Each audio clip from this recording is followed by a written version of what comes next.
शरीफ ने 16 माह में इस मुल्क को श्रीलंका बनने से बचाया। और श्रीलंका बनना पता क्या होता है? नहीं। क्या होता है? पेट्रोल कोई नहीं, अच्छा। बिजली कोई नहीं, अच्छा।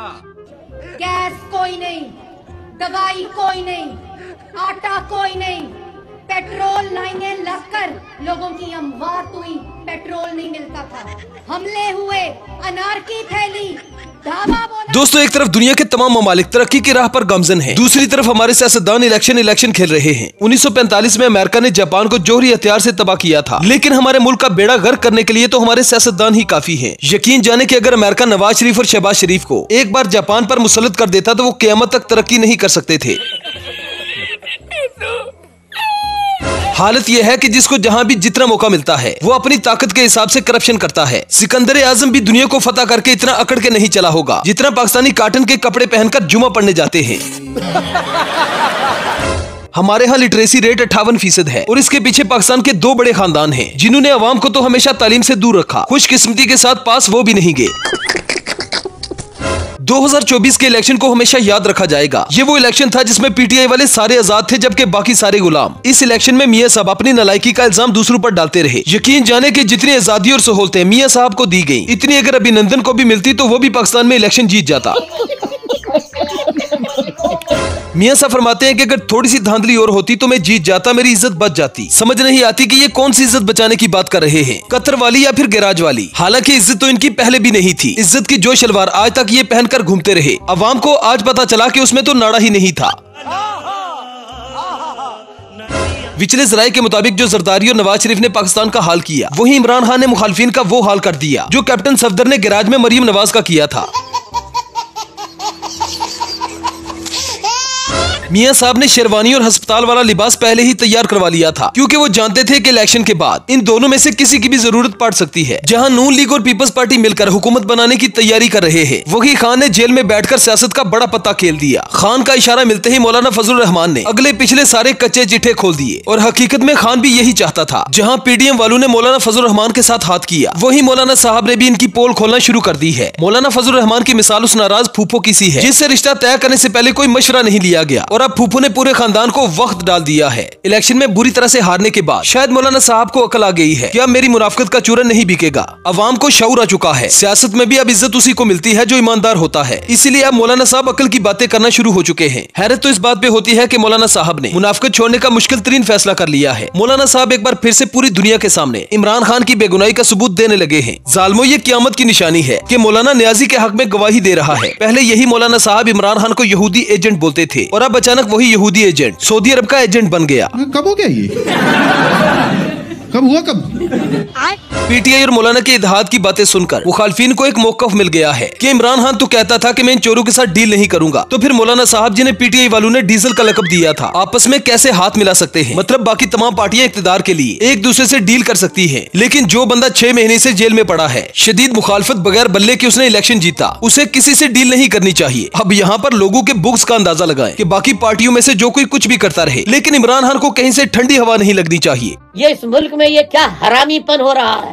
इसे हरामीपन न कहा जाएगा तो हलालीपन कहा जाएगा। हालांकि इमरान खान ने कहा था कि मैं नून लीग और पीपल्स पार्टी के अलावा सबके साथ इत्तेहाद करने के लिए तैयार हूं। अगर मौलाना फजलुर रहमान के साथ इमरान खान का इत्तेहाद हो भी जाता है तो कोई अलग बात नहीं है, क्योंकि बिलावल अगर बेनजीर की नंगी तस्वीरें फेंकने वालों के साथ इत्तेहाद कर सकता है, शहबाज शरीफ जो जरदारी को लड़काना की सड़कों पर घसीटने की बात करता था, इख्तिदार के लिए जरदारी के पांव चूम सकता है, तो आखिर तहरीक इंसाफ क्यों किसी से इत्तेहाद नहीं कर सकती? मौलाना साहब को इस बात की समझ आ चुकी है कि 2024 में अवाम किसकी तरफ है, कौन झूठा है और कौन हक पर है, और अब अवाम का रिएक्शन आने वाला है। और इस रिएक्शन से बचने का एक ही तरीका है कि वो हर कीमत पर इमरान खान के साथ खड़े हो जाएं। कहा जाता है कि पीटीआई वाले मौलाना फजलुर रहमान को पहले डीजल कहते थे और अब इमरान खान के साथ मिलने के बाद इसको क्या नाम दिया जाएगा? तो आपको बता दूं कि मौलाना फजलुर रहमान को डीजल का लकब पीटीआई वालों ने नहीं बल्कि ख्वाजा आसिफ ने दिया था।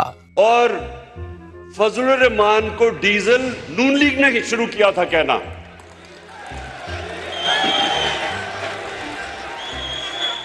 नून लीग का एक रंगबाज जिसने फजलुर रहमान का नाम डीजल रखा था, हमने नहीं रखा उसका नाम।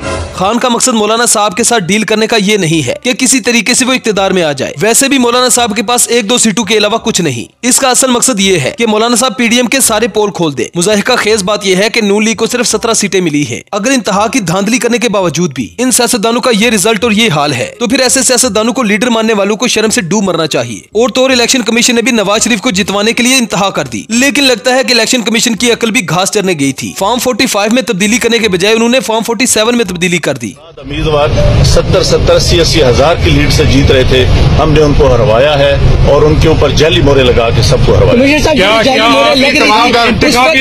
किसी से कहा कि सब कुछ हो रहा है, गलत हो रहा है, उसको रोका जाए। देखिए, मैं ये सारी इस गलतकारी की जिम्मेदारी अपने ऊपर ले रहा हूँ और साथ आपको बता रहा हूँ कि जो चीफ इलेक्शन कमिश्नर है, जो चीफ जस्टिस है, वो भी इस काम में पूरे शरीक है। किसके कहने पे सब कुछ होता रहा? ये इतना सब कुछ हुआ, आखिर किसके कहने पे? आपके ऊपर कोई दबाव था? किसने ऐसा किया? मेरे ऊपर कोई दबाव नहीं है। मेरे बाप दादा भी अंग्रेजों के खिलाफ और सिखों के खिलाफ जंगें करते रहे हैं, लड़ते रहे हैं ये मुल्क बनाने के लिए। अब मैं इस मुल्क को तोड़ने का हिस्सा नहीं बन सकता, लेकिन आखिर पे मैंने जो इस मुल्क के पेट में छुरा घोंपा है, मुझे वो सोने नहीं देता। जो मैंने जुल्म किया है, मुझे उसकी सजा मिलनी चाहिए और बाकी भी इस जुल्म में जो लोग शामिल हैं उनके नाम बताएंगे जो लोग सीनियर अफसरान जो भी थे। इलेक्शन कमीशन ने 2024 के इलेक्शन में ऐसी वारदात डाली है कि जीतने वाले भी हैरान हैं कि इसको कैसे जस्टिफाई किया जाए। अब अवाम ने भी फैसला कर लिया है कि मुल्क में वही कुछ होगा जो अवाम चाहेगी। जब से अवाम को पता चला है कि अखबारों में सियासतदानों के झूठ बेचे जाते हैं, तब से गरीबों ने अखबारों में पकोड़े बेचना शुरू कर दिए हैं। पहले मौलाना फजलुर रहमान साहब कहते थे कि जो हमें वोट देगा वो सीधा जन्नत में जाएगा, और अब खुद मौलाना साहब फरमा रहे हैं कि आज के बाद जिसके घर पर भी पीटीआई का झंडा होगा वो भी हमारे साथ जन्नत में जाएगा। Thanks for watching. धांधली का लेवल जरा आप चेक कीजिए। चौथी बार पाकिस्तान का प्रधानमंत्री बनने की ख्वाहिश लेकर वापस पाकिस्तान पहुंचे मियां नवाज शरीफ 2 सीटों पर चुनाव लड़े, और आज जब यह लगभग कंफर्म हो गया कि नवाज शरीफ दोनों सीटों से चुनाव हार रहे हैं, तभी अचानक से बाजी पलट गई और वो लाहौर सीट से चुनाव जीत गए। अब वैसे तो इसमें कोई बड़ी बात नहीं है, क्योंकि ऐसा होता रहता है कि कोई उम्मीदवार पहले पिछड़ रहा हो और आखिर में वो जीत दर्ज कर ले, लेकिन चुनाव आयोग के नोटिफिकेशन ने ही नवाज शरीफ की जीत की पोल खोल दी। जिस सीट से नवाज शरीफ ने चुनाव जीता, वहां पर पड़े कुल वोटों से ज्यादा वैलिड वोट की गिनती की गई। जरा देखिए, इसको हम आपको दिखा रहे हैं। यह दस्तावेज हमारे हाथ में भी इस वक्त है। यानी लाहौर की जिस सीट पर नवाज शरीफ को विजयी घोषित किया गया, उस सीट पर कुल वोट पड़े 2,93,693 और कुल वैलिड वोट्स थे, उनकी संख्या जो नोटिफिकेशन में लिखी गई है वो है 2,94,043। यानी कुल पड़े वोटों से 350 ज्यादा वैलिड वोट। ये कैसे हो सकता है?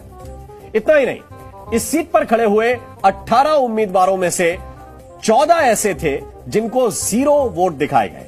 देखा आपने लापरवाही का नतीजा है।